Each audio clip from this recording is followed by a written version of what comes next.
ઓટર પાર્કમાં મારી દીકરી કોમ કરતી હતી સાહેબ. તો 7 વાગે ઘેર આવી. જેસંગ અંગાત હતો. તો જેસંગ કે બા હું કોમર લઈ જાઉં, તમારી સુરીને ઘેર આવીને હું મૂકી જઈએ. જેસંગ મૂકવા આવ્યો નહીં. મેં ફોન કર્યો 2 દાડે.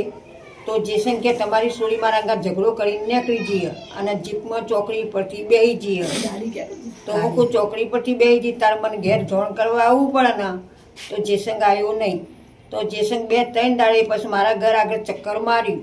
તો પૂછ્યું કે મને ખબર નહીં. પછી પોલીસ સ્ટેશન ગયા. પછી પોલીસ સ્ટેશન હું કેસ કરવા જઈ ચોકડી પર. તે પોલીસ કે તમારો કેસ હોય રોમાણાનો લાગતો નહીં, તમારે જવું પડે સિદ્ધપુરી બજાર. તો સિદ્ધપુરી બજાર જઈ તો લખાવા બેઠી અને સાહેબ એક બોલ્યા કે એક બેનની લાશ આવી તે જુઓ કદાચ તમારી દીકરી તો નહીં. જોતન જોતા સાહેબ મેં કીધું કે હા મારી જ છોડીએ કે છે સાબુતી તમારી છોડીએ એવું મૂકું. એ કે એના ઉપર કોઈ નિશાન હશે તમને ખાતરી હશે ને? મૂકું હા સાહેબ. એના હાથમાં ચિત્ર દોડાયેલું હોય ખબર, અને તેના નામ હશે, રાજુ નામ હશે, અને મારી મનનારી બીજી બેબીનું નામ જાગૃતિ હશે નામ. બસ સાહેબે જોયું કે બરાબર. તો સત્ય નહોતું મોની. તો મારા છોકરાને ફોન કરીને બોલાયો અજયના. તે અજયે બોલાયો. તે અજયે કીધું કે મારી બેન.